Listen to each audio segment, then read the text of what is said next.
तो आज हम BNS का सेक्शन 111 देख रहे हैं and that is organised crime. Very very important इसलिए है क्योंकि यदि एक आदमी होता है तो वो लिमिटेड स्कोप होता है उसका काम करने का, बस वही। लेकिन 2 4 5 लोग यदि इकट्ठे हो जाते हैं तो वो चीज़ों को बांट लेते हैं, व्यवस्थित कर लेते हैं और उन पे कोई शक भी नहीं करता और इसलिए वो उस क्राइम को बहुत ढंग से अंजाम दे देते हैं।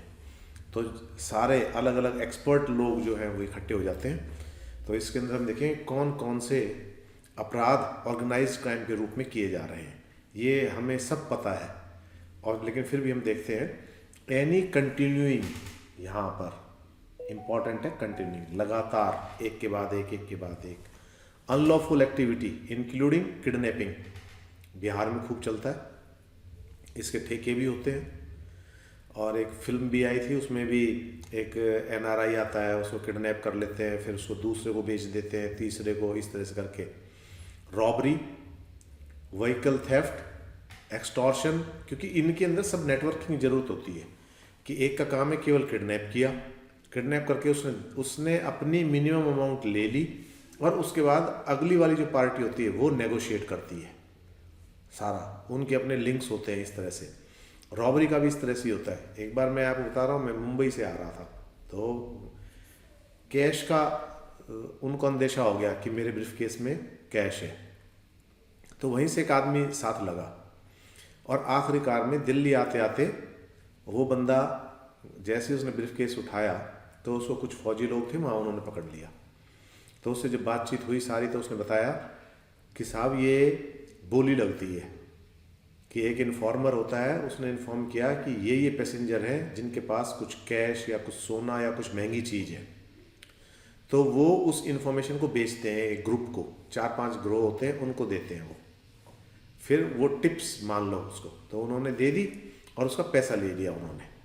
फिर वो बंदा, उसकी अपनी रेंज होती है, जैसे सपोज मुंबई से लेकर और गांधीनगर तक या कहीं तक वो काम करेगा। गांधीनगर तक यदि उस बैग को चुरा पाया तो ठीक है, नहीं चुरा पाया तो वो क्या कर देगा, अगली पार्टी को, जैसे उसने लिया है 20,000 में, तो वो अगली पार्टी को 18,000 17,000 जो भी होता है अगली को हैंड ओवर कर दिया। यदि अगला भी नहीं कर पाया तो उसकी कीमत घटती चली जाती है। और फिर जैसे आगरा से और दिल्ली के बीच में, तो आगरा से दिल्ली के बीच में उसने 2,000 रुपये में इस टिप को खरीदा था कि उन्होंने बताया था ये बैग है और ये बंदा है और इसके अंदर पूरा पैसा है। तो आप समझ रहे हो ये ऑर्गेनाइज क्राइम है, कितने लोग काम कर रहे हैं। कोई रैकी कर रहा है, किसी का काम सिर्फ टिप देना है कि भाई हाँ किसके पास कितनी संभावना है, क्या है, और वो उनकी ऑब्जर्वेशन कैसी होती है, हाव भाव से, कितना सीरियस है, कितना उसको मुस्तैद है उस बैग को लेकर, किस तरह की एक्टिविटी कर रहा है, बैग को रख रहा है नहीं रख रहा, उसकी निगाह, ये सारी चीज़ें पकड़ती है। ऐसे ही व्हीकल थेफ्ट का, चोरी कर लिया फिर आप लेके कहाँ जाओगे, तो इसका भी नेटवर्क होता है जो इनको खरीदते हैं। कुछ रजिस्ट्रेशन प्लेट्स चेंज होती हैं, उनके नकली डॉक्यूमेंट्स बनते हैं, नेपाल के अंदर, बिहार के अंदर, अदर स्टेट्स के अंदर बेचे जाते हैं ये सब। और कुछ ऐसे होते हैं जो व्हीकल्स को डिसमेंटल कर देते हैं, अलग अलग कर देते हैं, उनके पार्ट्स जाते हैं, तो वो सारा। तो it is not a single man job. तो इसलिए ऑर्गेनाइज क्राइम है क्योंकि इस सब का एक सिस्टम बना हुआ है, उसके अंदर ढेर सारे लोग काम कर रहे हैं। एक्सटॉर्शन, उसमें भी इसी तरह से काम करता है। लैंड ग्रैबिंग, इसका एक मामला आपने देखा होगा, CBI में अभी चल रहा है। लालू प्रसाद जी का नौकरी देने के बदले में भूमि का, उनकी जो ज़मीन वो खरीद रहे थे, ये है ना कॉन्ट्रैक्ट किलिंग, सुपारी जिसको कहते हैं। और इसके भी बहुत सारे बंदे आपने देखे होंगे कॉन्ट्रैक्ट किलिंग के अंदर भी, इस तरह से कि किसी ने किसी को कहा, उसने आगे किसी को कॉन्ट्रैक्ट दे दिया और वो बंदा फिर क्या करेगा, किलिंग करेगा।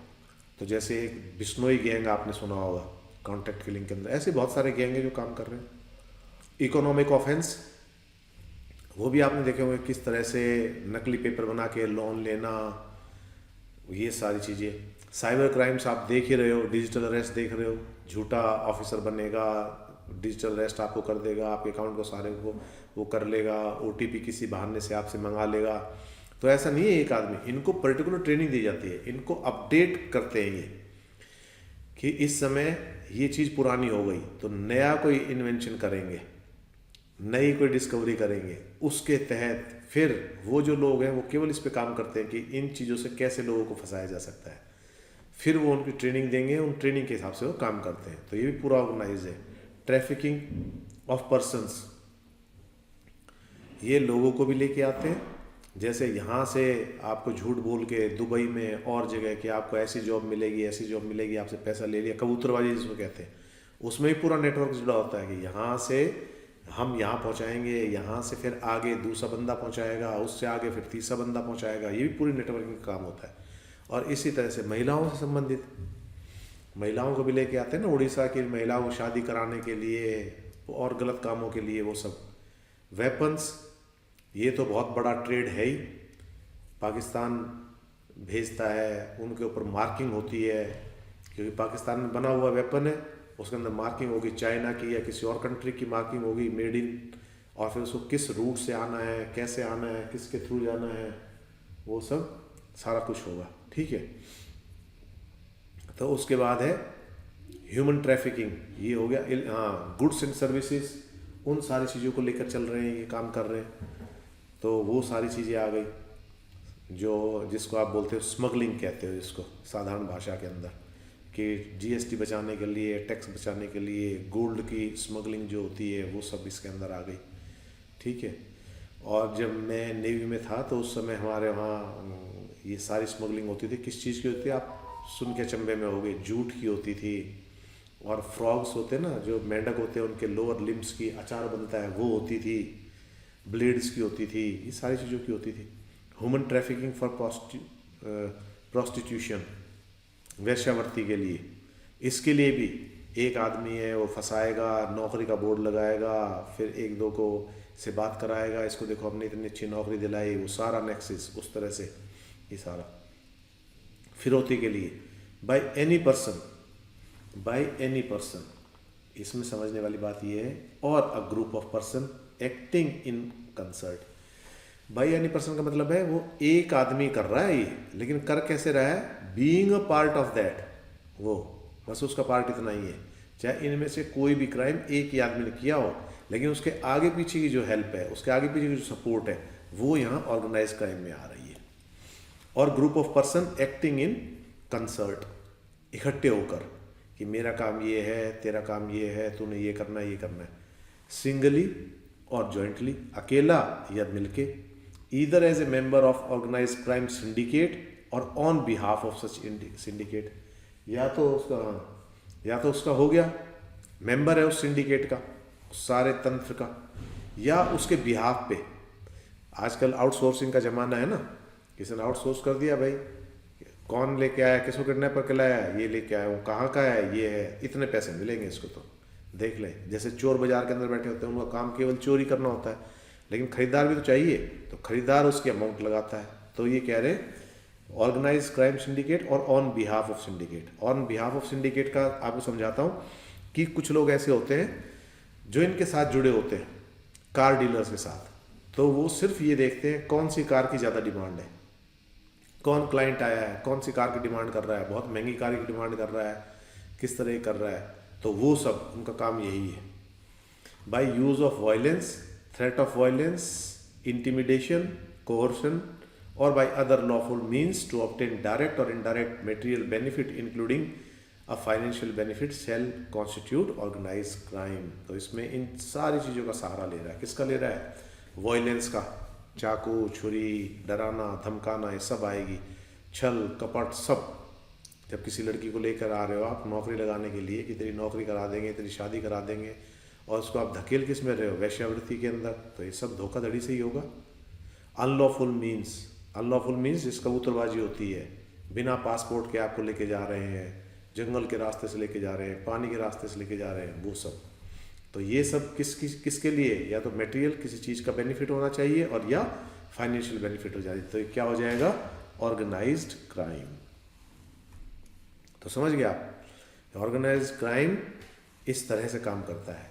इसी में फिर अलग हो जाते हैं, white collar job, white collar crime अलग हो जाएंगे। और एक और चल रहे हैं इसके अंदर, हनी ट्रैप, आपने सुना होगा, वो भी ऑर्गेनाइज्ड है।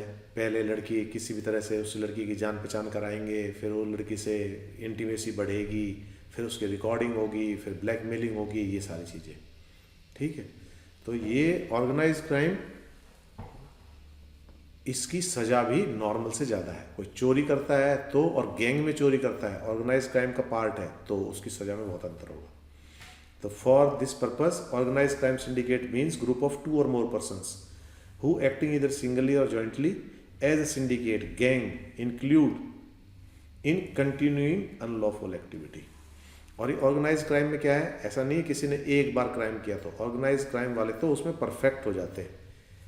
कहाँ सुपारी लेनी है तो उसको ये थोड़ी भाई एक किसी को मार दिया उसके बाद नहीं लेगा, वो तो अपने तरीके रखते हैं।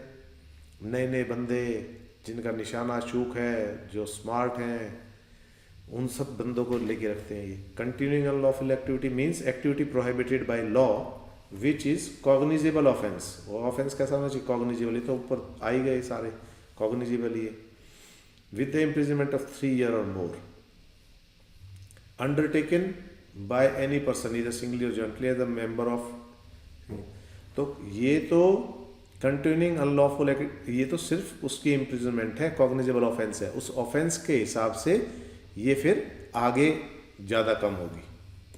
भाई बताएंगे on behalf of such syndicate, यदि उसका पार्ट है केवल, और more than 1 charge sheet have been filed before a competent court within a period of 10 years, that court has taken cognizance of such include economic offence. 10 साल के period में 2-3 chargesheet उस पर फाइल होनी चाहिए, एक चार्जशीट कॉम्पिटेंट कोर्ट में, तो वो क्या माना जाएगा, उसको इकोनॉमिक ऑफेंस में के अंदर, और ये ऑर्गेनाइज क्राइम के अंदर ले लेंगे। Economic offence include criminal breach of trust, forgery, counterfeiting of currency notes, नकली नोट छापना, बैंक नोट्स, गवर्नमेंट स्टैंप्स, और एक आ गई यहाँ पर हवाला ट्रांजेक्शन। हवाला ट्रांजेक्शन के बारे में थोड़ा सा मैं आपको बता देता हूँ। हवाला ट्रांजेक्शन ये होती है कि 2 नंबर में पैसा भेजना है आपने। अब वो उसका रिस्क रहता है, मान लो मेरे को 1 करोड़ रुपया कहीं लेके जाना है, मैंने कहीं रजिस्ट्री करानी है ज़मीन की, तो रजिस्ट्री करानी है तो उसके अंदर मान लो वो कहता है कि साहब 2 करोड़ रुपये तो 1 नंबर का ले लूँगा, 2 करोड़ मुझे 2 नंबर के चाहिए।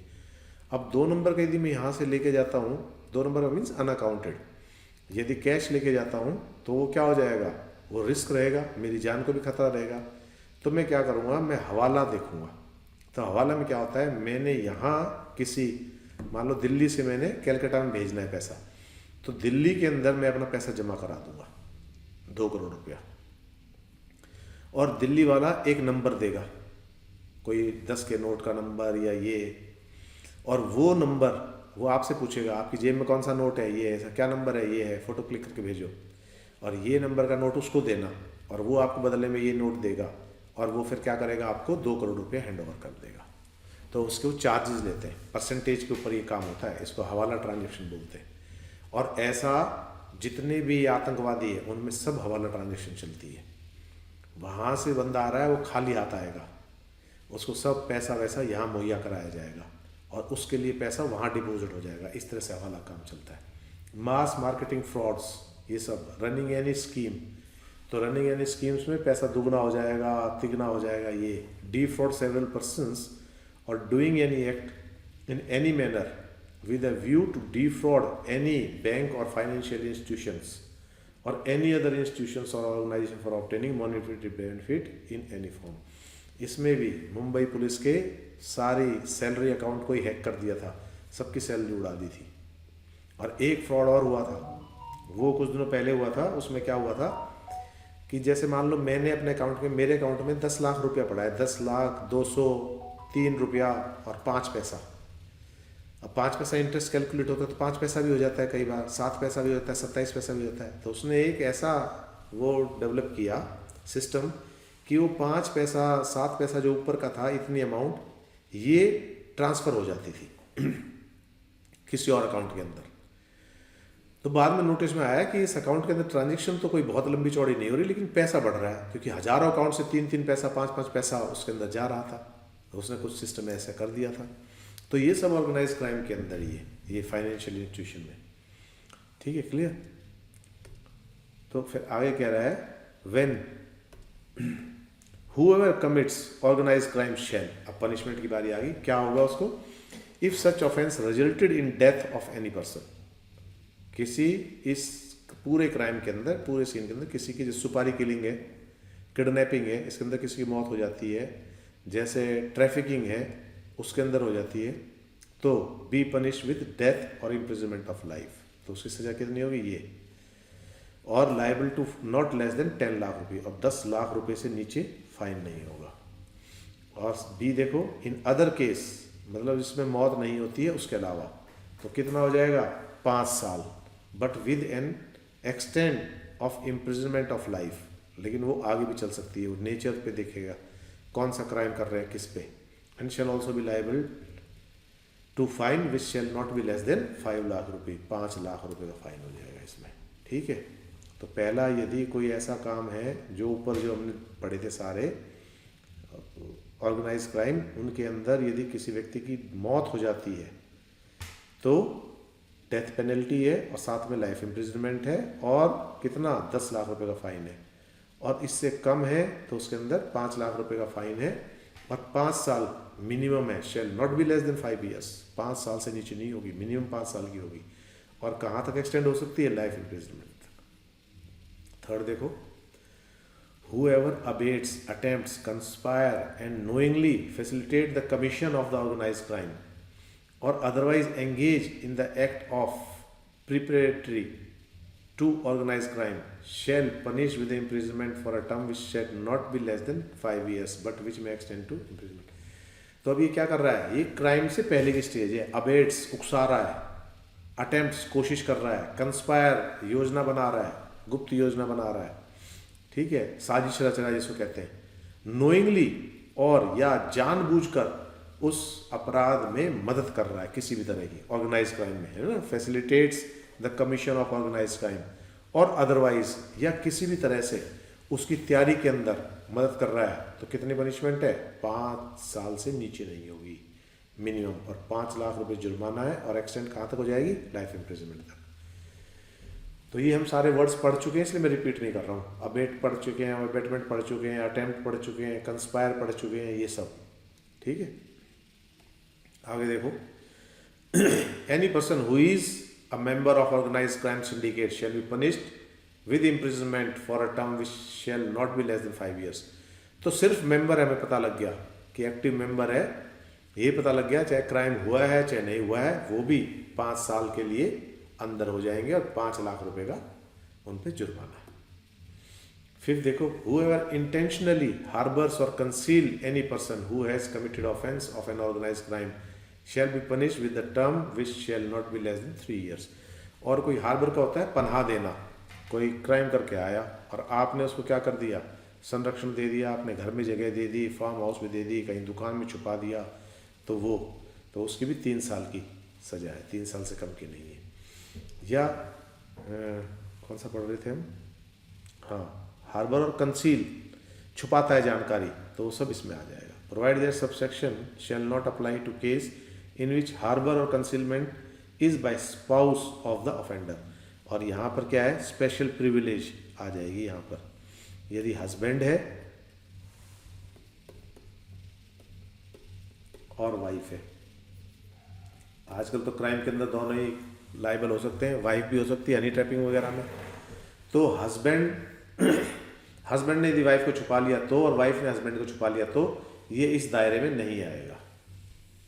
ये क्यों नहीं आएगा, उसका कारण ये है कि जो पायस रिलेशनशिप है, शादी, तो शादी को ज़्यादा इंपॉर्टेंस दी है। यदि ऐसा बताने का ये प्रेशराइज करेंगे तो फिर क्या, शादी टूटने का चांसेस हो जाएंगे। तो इसलिए उन पर दबाव नहीं डाला जाएगा, उनको यदि छुपा लेते हैं तो उनको कोई सजा नहीं मिलेगी, ठीक है। तो ये है शैल नॉट अप्लाई, उस पर अप्लाई नहीं होगा ये।